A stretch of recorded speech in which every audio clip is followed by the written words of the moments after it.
บายดีทุกพี่น้องทุกหม่องทุกวันทุกฝ่ายทุกเรือนเด้อพี่น้องวันนี้มันสีลงมาหมัดข่าวซอยพอบังคับมาผ้ายางหรอกเบิ่งพี่น้องให้หน้าเฮานะได้ครึ่งหนึ่งเสียครึ่งหนึ่งครับพี่น้องคนปลาปีนี่นะคนปลาใบโพดจะสิได้ขึ้นเหล่าจักสอบพี่น้องเอ้ยจะเคยได้อันเราอยู่เรือกินมันก็สิเต็มหมากเต็มหน่วยคือว่าอะไรพี่น้องครอบครัวได้กะสิอึดหิวได้ปีนี้พี่น้องมึงไงวะ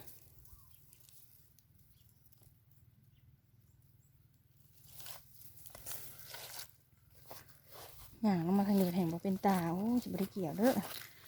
ห้าเบิ่งเชิงห้ามอยู่พี่น้องเลยให้นายแห่งเต็กนี่จะบ่ได้เกี่ยวซ้ำนี่พี่น้องเดี๋ยวเกี่ยวเสียหายลายอยู่พี่น้องเลยมันพ้นปลาไวโผดเด่นพี่น้องที่หมองเขียวๆนี่สิบ่ได้เกี่ยวนี่เกี่ยวไปกะมันบ่เต็มหมากเต็มหน่วยนะพี่น้องยางแล้วมาหมัดเขาแล้วก็เลยยางมากให้พี่น้องส้มให้หน้าซอยกันพี่น้อง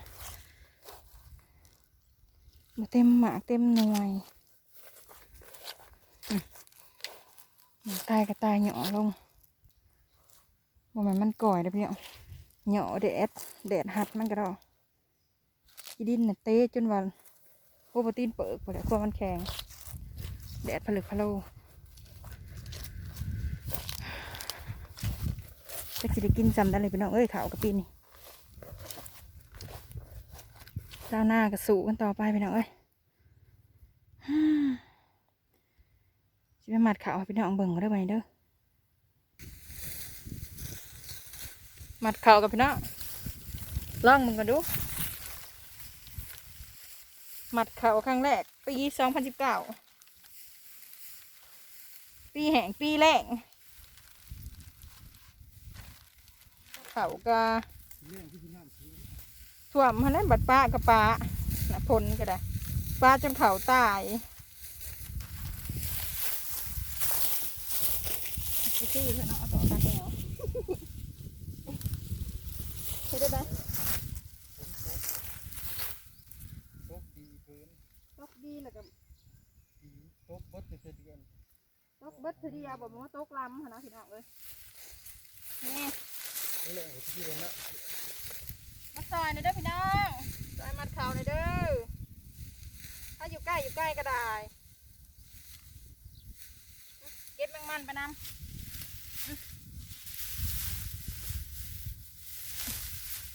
มันหอบเดียวบ่เฮ้ยดอกย่างอยู่แล้วอ่ะ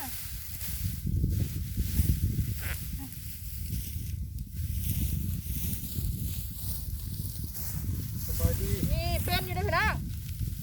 แน่นอยู่นั่นแหละ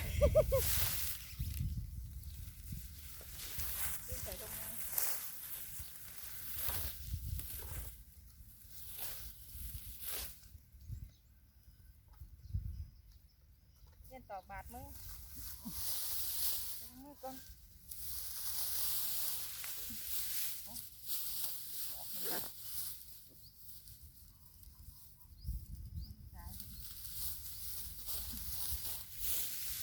ที่ถึงว่าเลยเด้อ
เจ็บขนาดเลยแดดเจ็บอะไรหรอ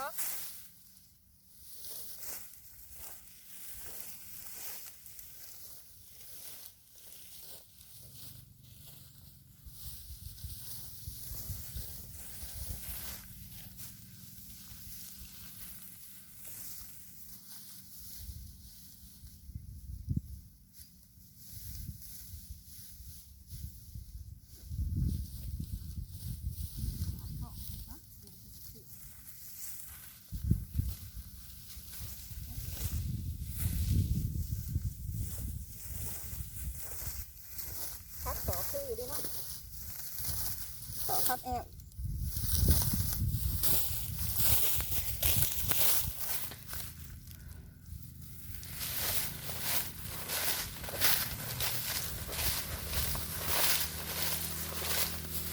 แดดจนไล่ตาโคตรว่าแดด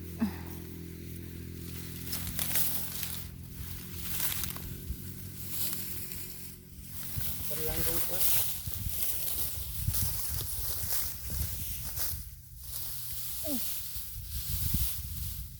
ตากต้องแดดยังไม่จะแห้งเนาะ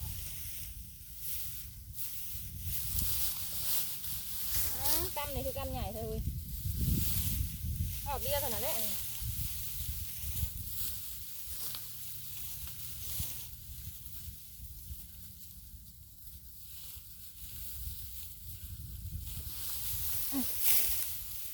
ใหญ่ก็เริ่มเลย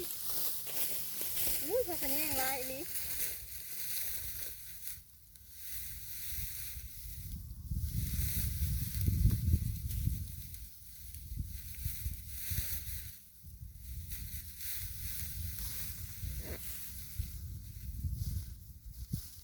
ห่อนอีนี้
อยากน้ำเย็นได้บ้านน้ำชาๆมันหวานได้เนาะอดเลยบ่ต้องกิน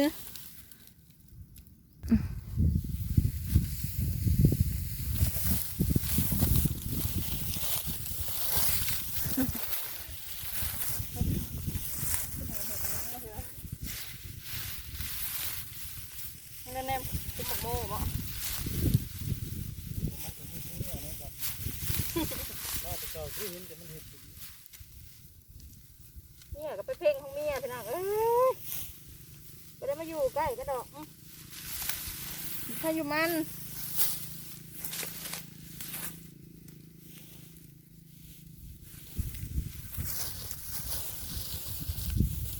โอ๊ยอยากน้ำเย็นแล้วล่ะอยากแห้งเลยแหละเดี๋ยวมึงเอามากินเลยแหละ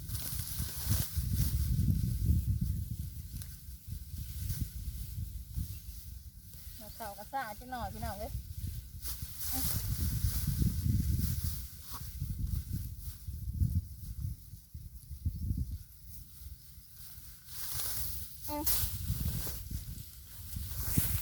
มัดเขารถตั้นรถตีให้ ให้รถพาดให้ เขาทีสีเขียวสันเนี่ยตัดสันนะพี่น้องขั้นว่าแต่พ่อแต่แม่นะที่ตัดยาวกว่านี้เพราะว่าสิเด็ดตีเอา พาดอ่ะพาดเองคน ตัด พาดเอ ที่ ง ที่พาดให้พี่น้องเบิ่งอยู่ ทิศหนา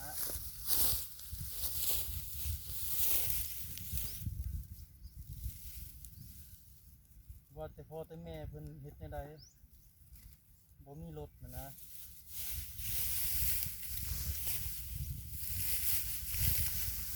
เกี่ยวแล้วก็หาบแล้วก็ล้มทางแล้วก็จะสิโต๊ะข้างหน้าหมดเลยผ้าสิผ้าหาบขาวล้มผ้าตะกี้นะพี่น้องเว้ยขันล้มหาบเข่าสู่ล้มอุ้ยมันเป็นสิใกล้หาบเข่านะตะกี้พารถไทยกับบอมี่เนาะไทยควายหอยมันบาดท้องนะเหรอที่คุมเมอร์ในมีรถไทยแหละก็ไข่แน่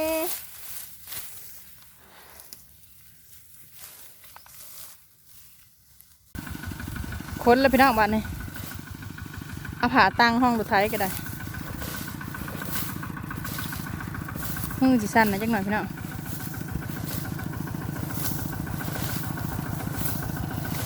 ลูกชายยังบ่เลิกของเฮียนเลิกก็เป็นมาค้นซอยนะเล็กน้อยป.1 ป.2เลิกเมื่อนะ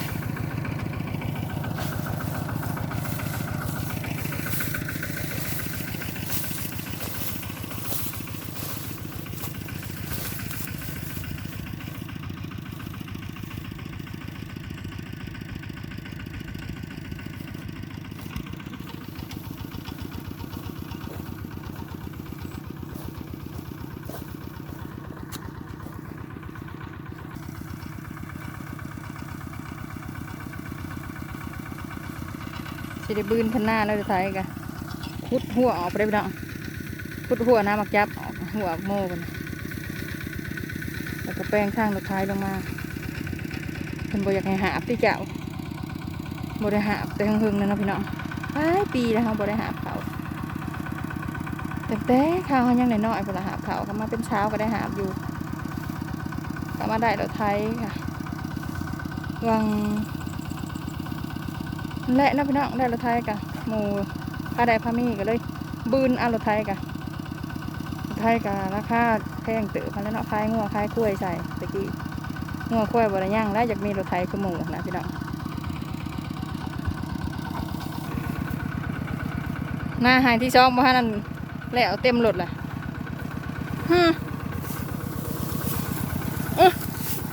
วิ่งขึ้นไปสวดรถละยังหายหนึ่ง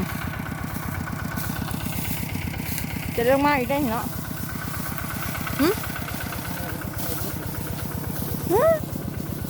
จะเบิ้ลเราติ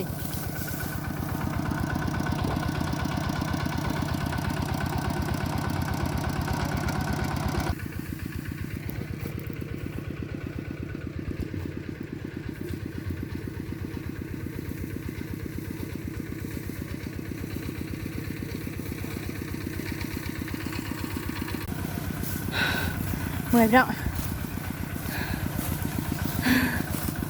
สวดรถเมื่อยร้ายมั่งหัวมั่งน้ำหมักจับทำรถไทยแกมาเครื่องโม่ไปได้ง่ามมาลี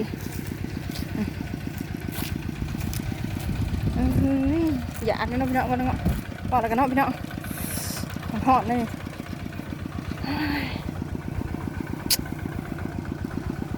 จนสวดหลุดเงินรถไทยเขามาห้อมซะดอกจะเหยียบเบี้ยย่าไม่ใหญ่ซะอย่างตามก้นรถไทย